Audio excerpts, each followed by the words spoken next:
Okay, we are almost just past 12 and I'll take my time just to finish it on time. Okay, I slightly changed my topic to enhancing student learning through the use of OER at USP. And as Professor Cole has introduced me, I'm from FSTE. And whenever we talk about OER, it simply, in our term, it was meaning like online education resources. What it simply meant was when we were designing online courses, from the face-to-face through Moodle, most of the time we were looking for materials on online. Many of us did not understand about the licenses that was there. The problem was because we only understood the copyright. Because, okay, before I go and explain about that concept, I'm just looking at my teaching philosophy, and this is what I understand about what actually goes into the education system. If you look on this side of the picture, it's the yesteryears. That is the system we went through. Corporal punishment in school. If you don't perform well, hiding punishments. In the future, it's all the computer that does the job. You don't do it right, screen goes off. The punishment is done by the online part. The question is, we all are coming through this system. What about the quality?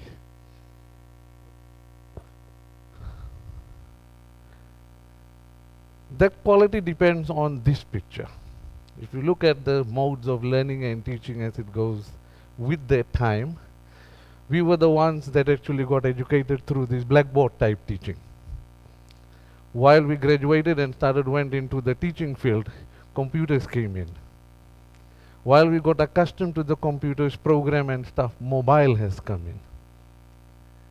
When we are in this type where the present system is, we are trying to use our own experiences in learning and teaching to try to teach students of the future.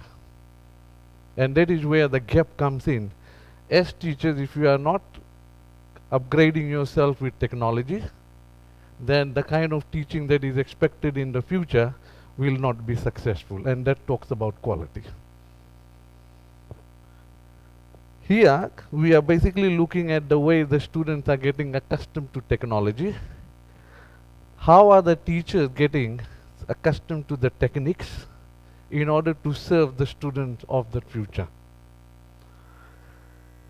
According to the strategic plan of USP 2013 and 18 priority area 1, target 19 was that we were supposed to put 10 programs online by 2018.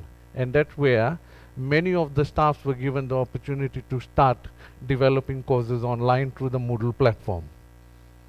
And now when this forum came up, I think it was a good opportunity for me to understand this sign here that's appearing on the edge.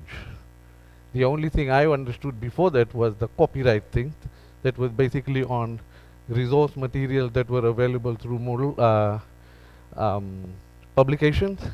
If you are using somebody else's report, you need to actually acknowledge it or reference it. And if you go and look at most of the assessments, we are still using that. That way, if you use somebody else's work, you need to reference it. But if you are looking at what the online resource license system comes in, it gives a lot of opportunities for us to actually modify things. I won't go into the details of explaining about the definition of OER because I think the advantage is when you are the last speaker, most of the things had been explained. And for USP, if you need more information, this is the website under which you will be able to find all the details about OER. The process. Today's generation basically wants everything on tablets, mobile phones, computers. When we have, like in the morning when we came in, we saw very less people coming in to actually watch the presentation live. Someone asked me and I said maybe because it's live streaming and people are all obviously watching it on their mobile phones. And I was actually doing it the same year. So, the today's generation is basically taught by teachers from this area.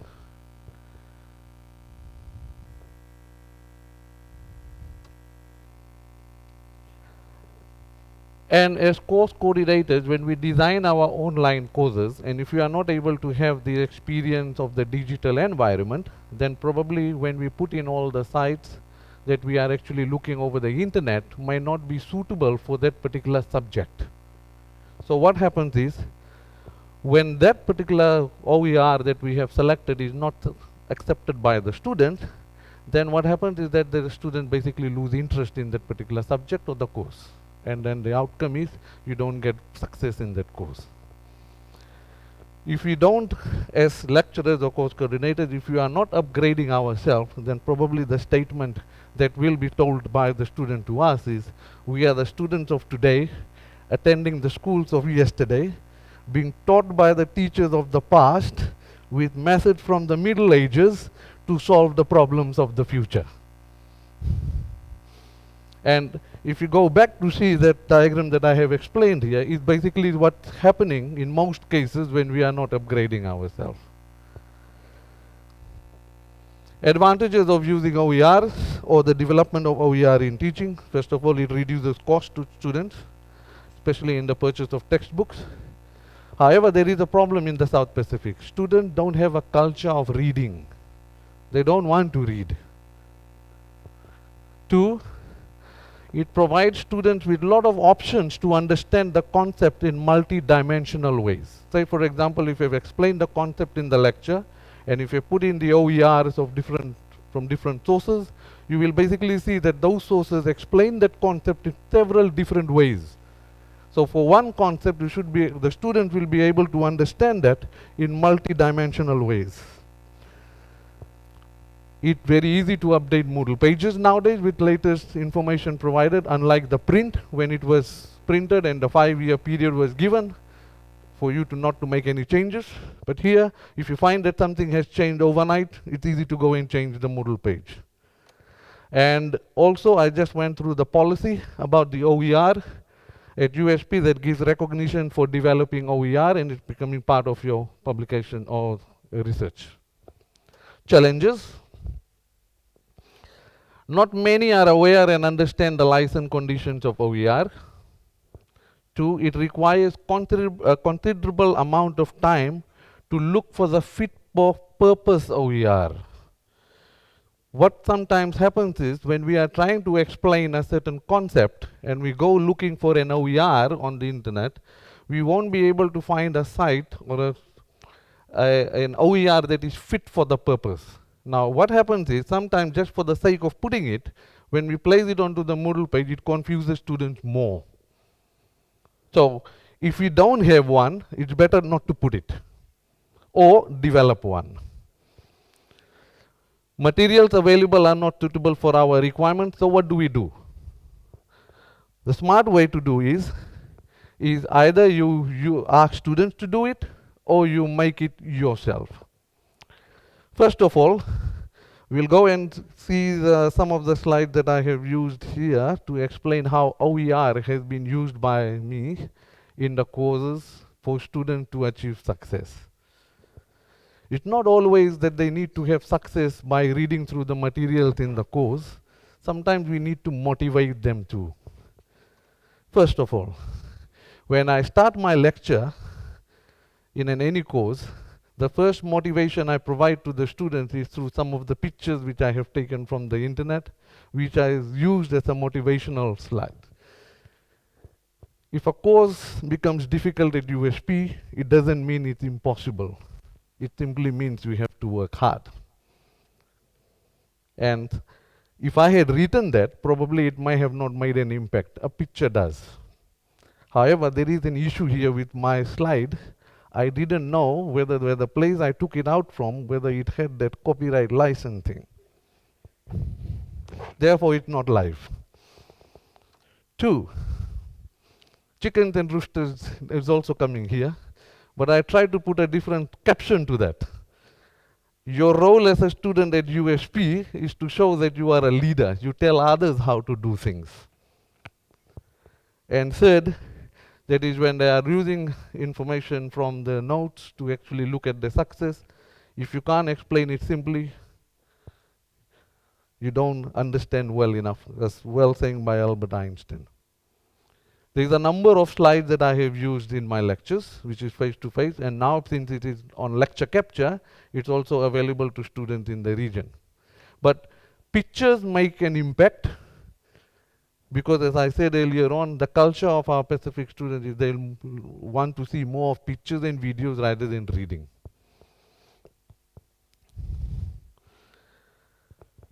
Going back to the other slide where I said if you are not able to find for fit for purpose OERs, we design it or we ask students to design. What I have done here, I'll show you not the whole video, but I will click onto the Moodle page to show you some of the videos that the students have made, and it's now being used as an example to other students coming in the course. First one is an assignment that was given to the student from the lab. That was, in the lab, they were supposed to talk on hydrogels, a material that absorbs lots of water. They did an experiment in the class, and I asked them to make a video which would have been good enough for a year 5, year 6 students to understand the concept. It doesn't mean that you have to take pictures from the lab and then put it there.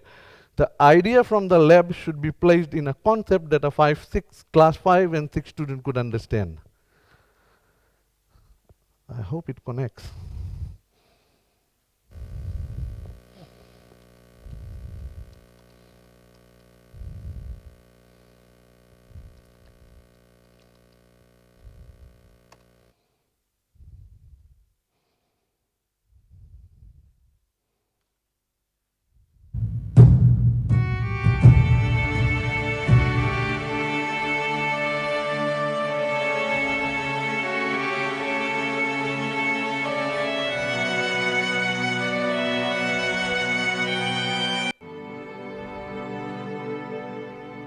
Pula Vinaka, did you notice your little baby brother or sister were napping?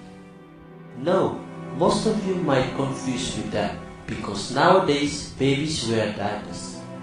Soft Love is one of the many different diapers sold in retail shops and supermarkets. They are used especially for young babies.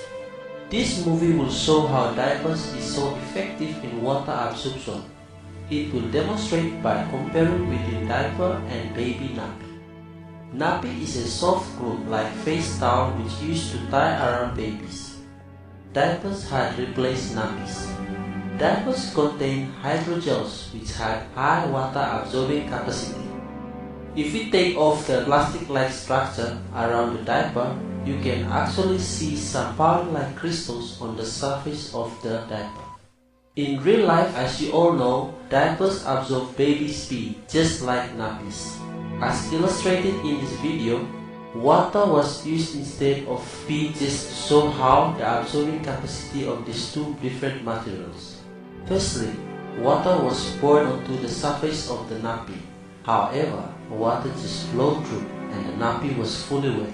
This means nappy had low water absorbing capacity.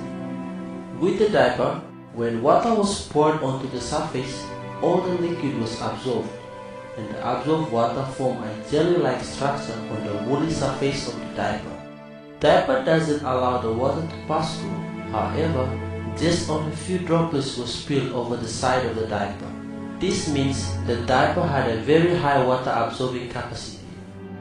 This absorbing capacity is due to the hydrogels which are found in the diaper that actually absorb all the water. This is amazing, right? When this little powder thing can absorb such large amount of water. This is why diaper is best for babies' use.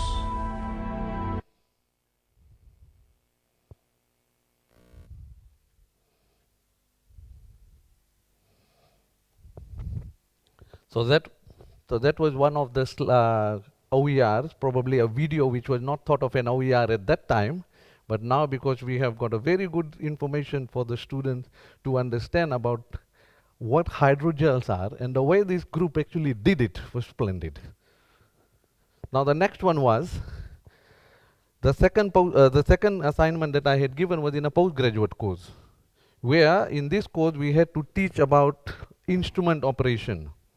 And the instrument that we have at USP doesn't have any OERs on the video, although we have been purchasing it from outside. So the assignment was for the student to basically create a video to explain to a new student coming in how they can use that instrument. Let me click onto.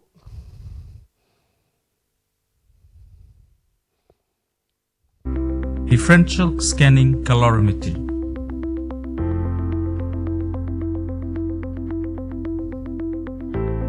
The differential scanning calorimeter, or DSC, is used to study the thermal properties of a material. It works on the basis of detecting and monitoring the changes in heat released or absorbed by a sample.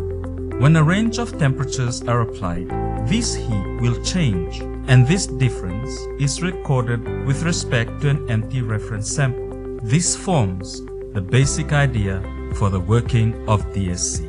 Tank. Check that the levels on the tank pressure gauge are all above the minimum limit or warning zone. Open the software called High-Risk Manager.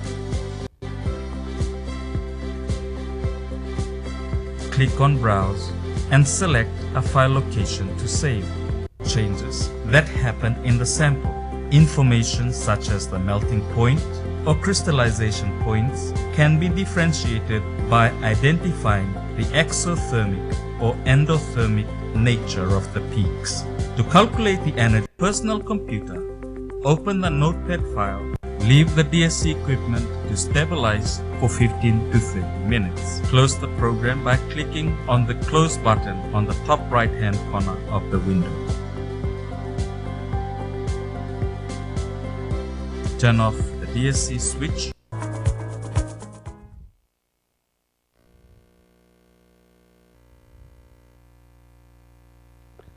That assignment that was given could have given me a 40-page report and times 16 students. I would have read one report very carefully. The others would have been just a rush.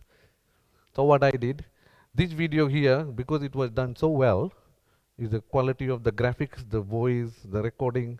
It has now gone on to the Moodle page, and then I'll be talking to the CFL people to see if we can share it, because this machine is also available worldwide. The second thing that we are working on is the CH in my second year course, which is under construction now, is the courses that we are going online to the other campuses. Is we have a lab component attached to that. And the difficulty about the lab component is that someone needs to give instructions. So what we are doing here with the students is that while they are doing the experiment, they are asked to get a video done about how that experiment needs to be carried out. And once that becomes a OER, a video captured on it, then we could put it onto Moodle. The other one that I want to talk about is that what we noticed with the students here is that once they are in CH first year course, they learn a lot, they get a good grade, then they move on to the second year, forget everything for the 101, move on to the second year, study, forget. By the time they go to the third year, we have a danger, because when they graduate, they might leave everything behind. So what we decided here in this course was that because my second year course is a build-up from the first year course, we took all the notes and developed a mobile app, which is now available from Google Store, Google Play now, which the students just have to log in, and it's called the CH2 Remedial, and all they have to do is just install that onto the mobile phone. And what happens is that it can be played offline, and while they are on traveling or sitting somewhere, instead, because if we don't give anything to them, that's when they start playing all the unnecessary things on the mobile phone. So here we gave them, and the success was that when they sat for the first topic test, as expected that they will do bad, the story is different. They were able to remember things from what they did in CH 101. That has given me a little bit a bit of confidence that I need to do a little bit more for the next half of the semester.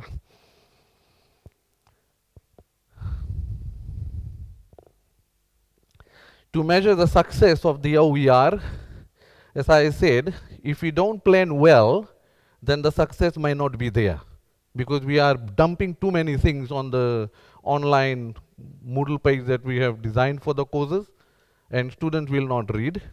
2, if it's not fit for the purpose, they get more confused.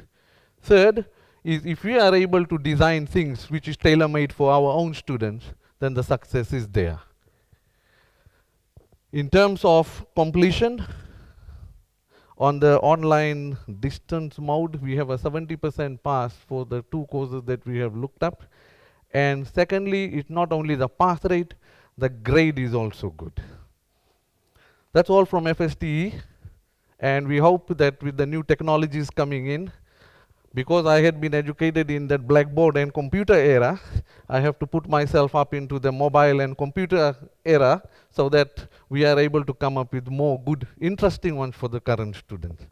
Thank you.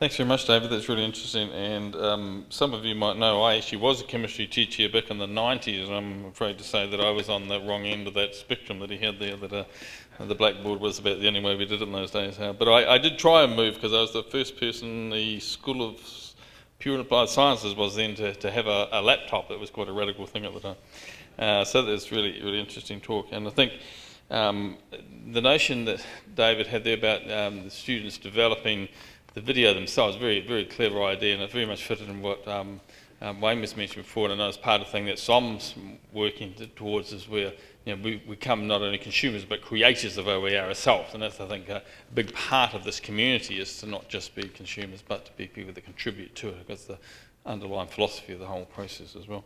So what I'll do now is just sort of come towards the end of the session and towards lunch, so we'll just ask Wayne if he could come and just make a few general comments overall, and there'll be a chance if you want to clarify things as well, and then I'll just do a bit of wrap up at the end of that, and then we'll conclude and have lunch. So Wayne, thank you.